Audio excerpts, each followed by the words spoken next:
Welcome to We Are Old, Get Over It, the podcast where we celebrate the wisdom of age and maybe a little grumbling too. Our guests dive into topics that matter most to us, from navigating the digital world to embracing new adventures and the challenges that hold us back. Join me for about 30 minutes of insightful conversations, honest reflections, and a whole lot of get over it attitude. So let's get started. Hi, everyone. Welcome to the podcast. We Are Old, Get Over It. Today, I have a smile on my face to start because I have Dr. Susan Waltzman with us today, who's going to speak about seniors and hearing loss, which is an important subject. I know Dr. Waltzman for a long time. I don't think I've ever called her that. I've always called her Susan because she's a dear friend of my wife, and she is well known in the industry of hearing. And I'm going to start out as usual with a quote, and then I'm going to ask Dr. Waltzman to give us a little background on what she does, and then we'll just go into our discussion about hearing loss. Okay, so I have a quote to start the podcast. It's called "The greatest handicap of deafness does not lie in the ear; it lies in the mind."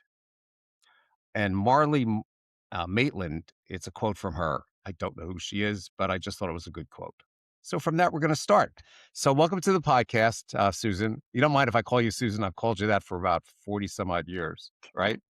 Not at all. Perfect. Okay. So why don't you give us a little bit of background on what you've been doing most of your life, all the time that I've known you? Go ahead.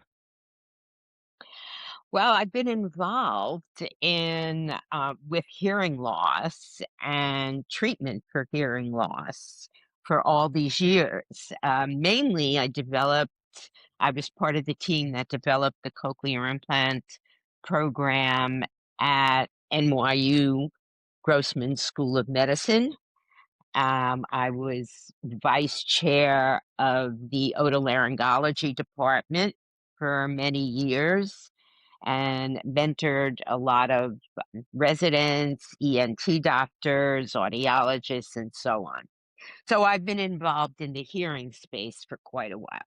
And one of the things that I remember about you when you were out there is you were traveling all over the world as a speaker.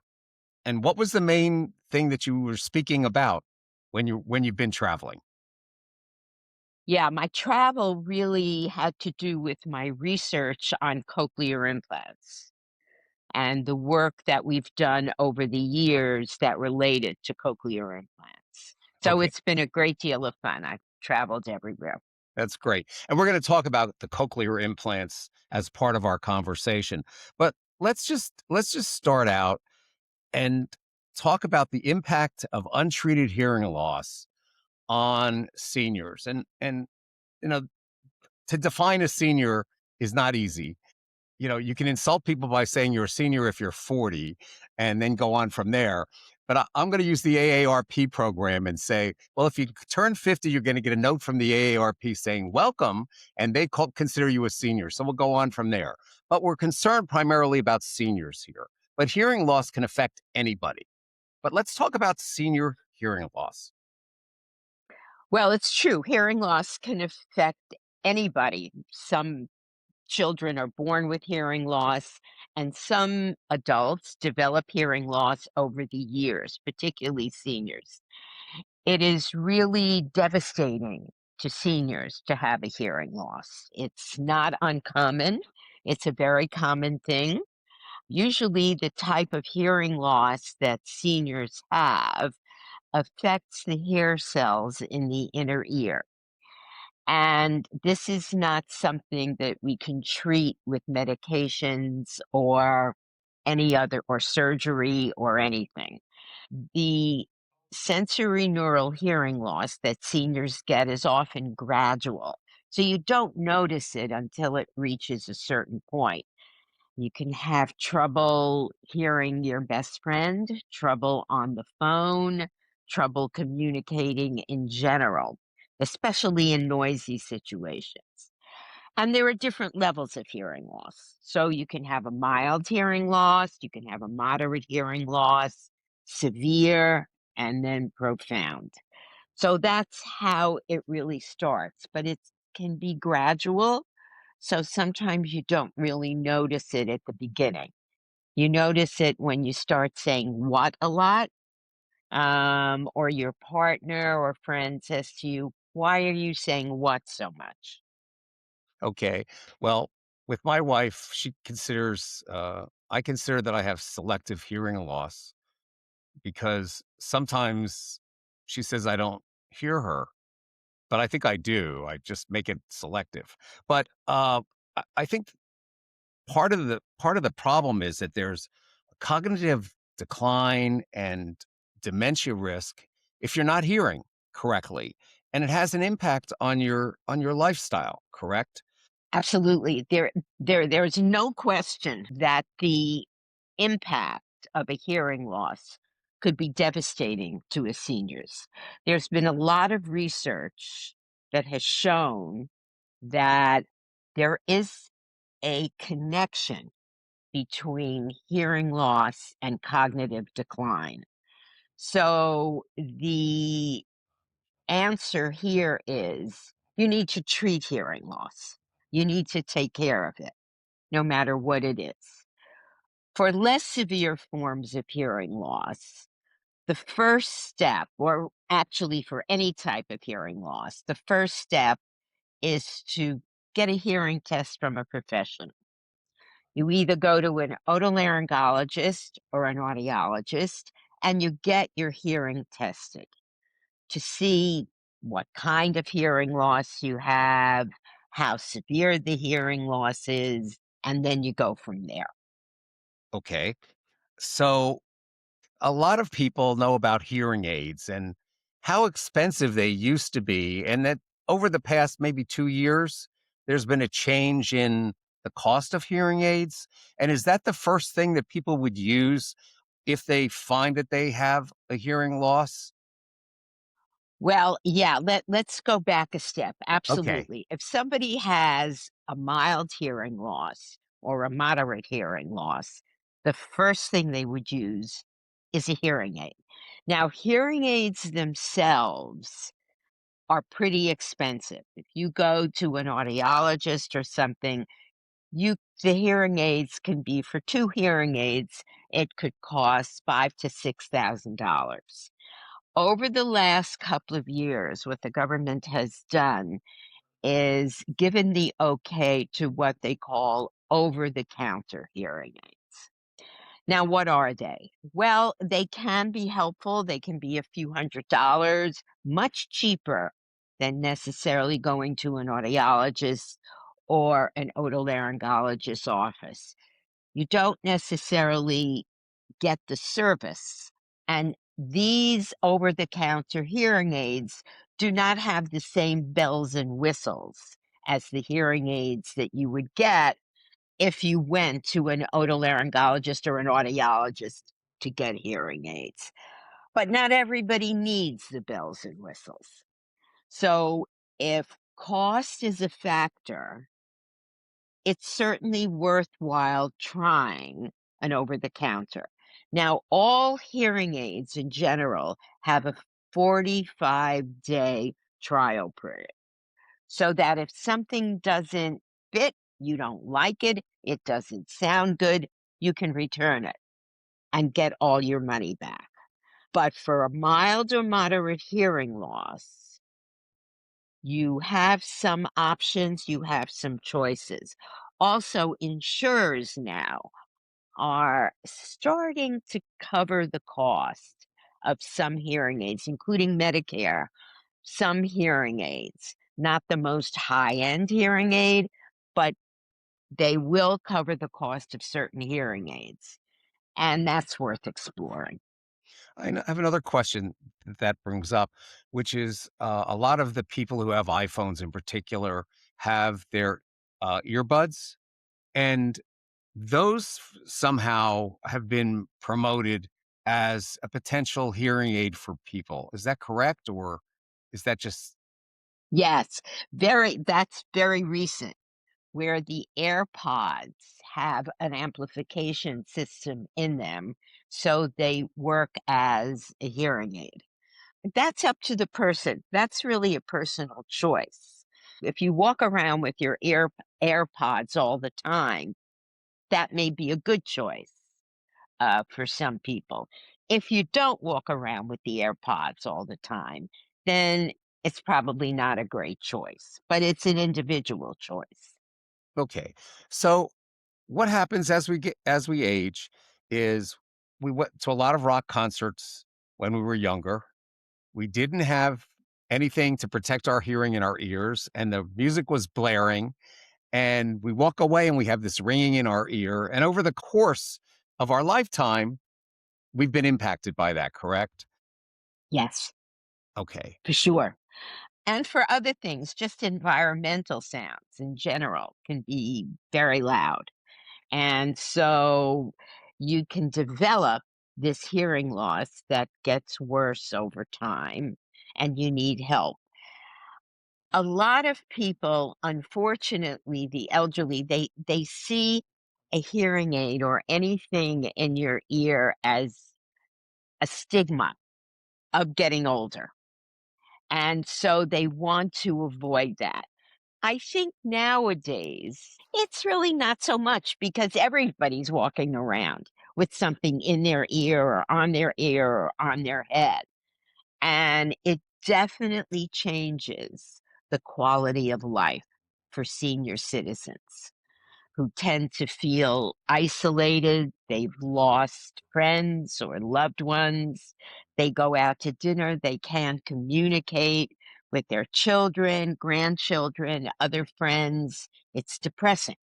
Mhm. And it also has an effect on the cognitive ability. Okay.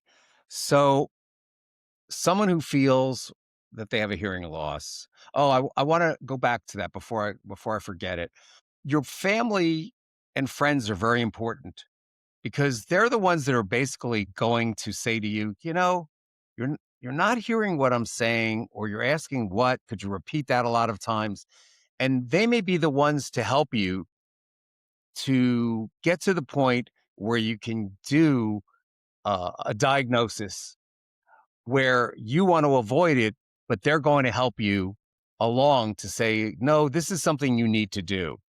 So the support of your family and friends is very important, and they shouldn't hesitate in saying something about it, even though you may be offended for some of the reasons that you've mentioned. Absolutely. I think family members and friends are critical to the process.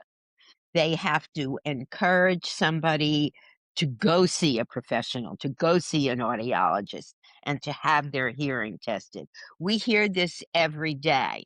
My husband will come in and saying, I don't have a problem hearing. My wife says I have a problem hearing. But in fact, he does have a problem hearing, or vice versa. It's interesting, though, that sometimes men, because they don't have as much hair as a woman, will be the ones who don't want the hearing aids as much because they don't want anyone to see it. But nowadays, the hearing aids, if you have a mild to moderate hearing loss, are so small that you really can't see them very much. They're just kind of there, and they really do help a lot. Okay. So we've discussed hearing, uh, improved hearing with hearing aids. But let's talk about the next level, which is a cochlear implant. What is it? How does it work? Why does it work? And what are the pros and cons of it? Okay, well, a cochlear implant, if somebody has a mild to moderate hearing loss, they're not going to need a cochlear implant. A hearing aid is just fine for them. A cochlear implant is for somebody who really can't hear well with a hearing aid, when a hearing aid is just not enough. So you have to go to the next step, which is a cochlear implant. Now, the cochlear implant will kind of replace the hair cells in the inner ear. Explain that just a little bit to somebody like me who doesn't know anything about it. Okay. So, how the body works is how hearing works is The nerves, and your hearing nerve is the same as every other nerve, only understands electricity. When a sound enters the ear, you have hair cells in the inner ear. Those hair cells convert the sound into electricity so that the hearing nerve understands them. And that's how you hear speech and sounds. When those hair cells are diminished, you can still have some working, but when they're too diminished to really work well, then a cochlear implant effectively replaces the hair cells and stimulates the nerve So my question by is itself. about the hair cells. Do they die or they fall out or they just don't grow anymore or what happens? They die Okay. and they are not replaceable right Oh, now. There's a lot of research going on, and there has been for years on regrowth of hair cells, but nothing works in the human quite yet. okay. But you shouldn't be pulling them out of your ears. No, I'm kidding. Okay. So now tell me about the implants and how they work. So the implant is a 1-hour surgical procedure where an electrode array is put into the inner ear, basically to replace the dying or dead hair cells and Okay. stimulate the hearing nerve. There are some places we do it at NYU very often, especially for the elderly who are a little bit nervous about general anesthesia. We do it under local anesthesia, and it works out very, very well. We've published a lot on this. So you get the implant, it heals over a short period of time, couple of weeks, and then the device is stimulated. We have done elderly people who are 93 years old have gotten cochlear implants Mm, because it reconnects them to the world. It reconnects them with their family, their friends, their grandchildren. They can go to lectures, they do everything mhm, that they would normally do. mhm. So it makes a change in everyone's life. Yeah, I guess there would be concern with the general anesthesia and then, just something that's local, and I understand why people would be concerned about that, but what you're saying is the local how long are they basically out for the actual implant on each ear? That all depends on the surgeon. Okay. So it's difficult to say. I know our surgeon here, if he's using local anesthesia, he's finishing in 40 minutes or so.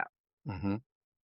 But again, it depends. Again, a lot of surgeons use general anesthesia, and the people are fine. It's a short term general, and so, yeah, they're fine. Okay. And when they do the surgeries, how long are you in the hospital? You're just there for is it a day No, surgery? yeah, it's a day surgery. You're out as soon as they watch regarding the effects of anesthesia, whether it's local or general, Mhm. and you go home. That's it. And then you just wait for a certain period of time for the You implants. wait, yeah, you wait for about 2 weeks for everything to heal, for the swelling to go down, and then the device is activated. So during those 2 weeks, the device is not working, right? Mhm. You don't really hear. But then the device is activated, and, it's like a car. They need tune-ups.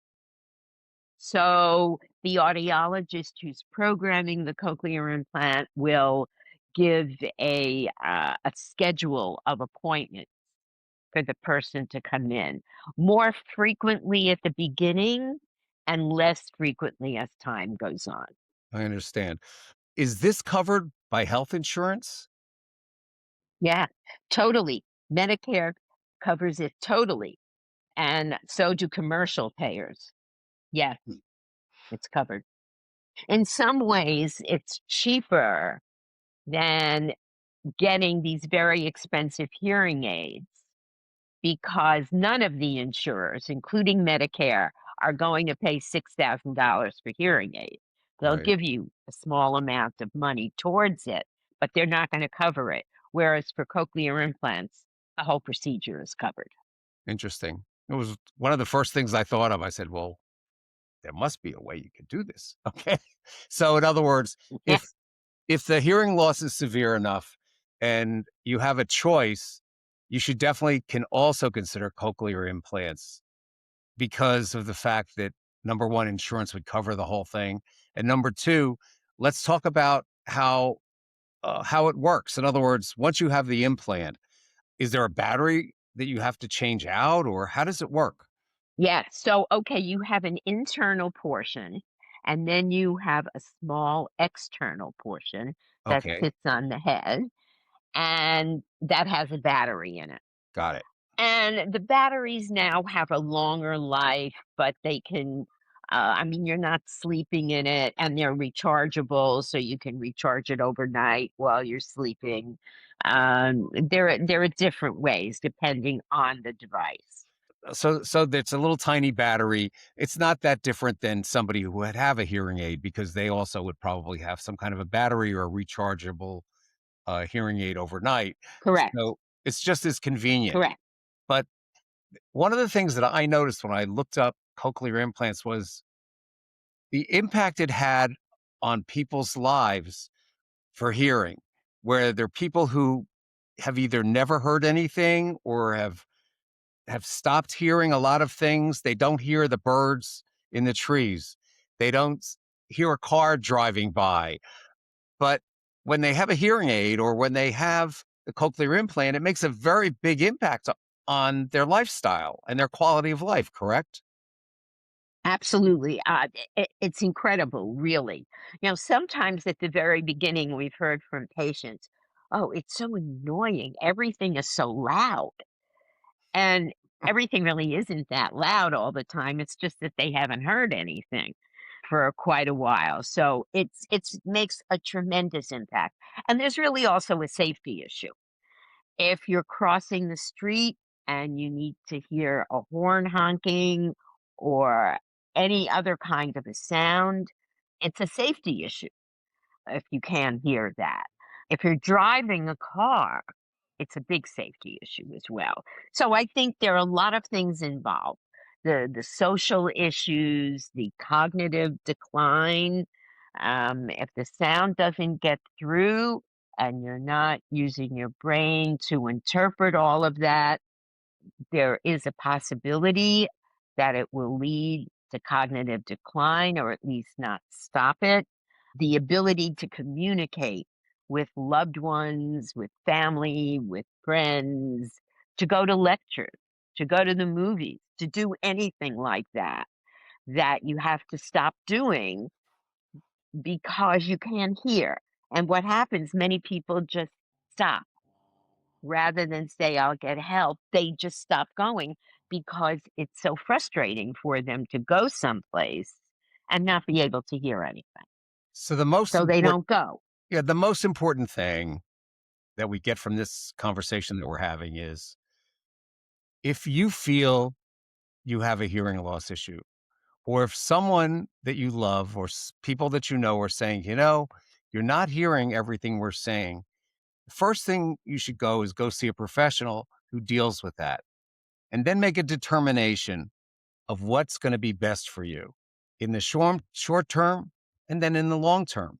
Because if you don't do it, it's going to impact your quality of life, which is basically the things that I talk about in the podcast is we're looking to improve people's qualities of life. And your hearing is one of those senses that you need. Absolutely. I Okay. mean, I think it's huge for quality of life. It's just huge for quality of life. Right. And while there may be reluctance to do it beforehand, once you get it done, really the people who use it don't look back. They're Their lives are truly changed by the fact that they can now hear the way they used to hear. That's wonderful. So if someone wants to call someone, they would call an audiologist first, would you say? Contact an audiologist? That depends where they live and what's available to them. They could go to an otolaryngologist's office, and very often otolaryngologists have audiologists working in their offices. Mhm. So the otolaryngologist, the first thing they want to do is make sure you don't have any wax in your ear because that's going to impact the hearing test. So they'll do that. Then you get the hearing test, and then you go from there to see how severe your hearing loss is and so on. You can go see an audiologist first, or you can go see an otolaryngologist first. Okay. Very good. Do you have any last thoughts you wanna give us on this that you'd like to add? No, I would just urge people to try to get over the stigma that they may have or feel regarding hearing aids or cochlear implants or anything, and help themselves to have a better quality of life. They won't regret it, that's for Okay. sure. Let me read one other quote, and this one's from Helen Keller. "Deafness cuts us off from people." And that's what you said, that's what others say, so it must be true because I listened to my friend Susan Waltzman. So, I Well, wanna I'm certainly not the first one to say it, but it's absolutely true. okay.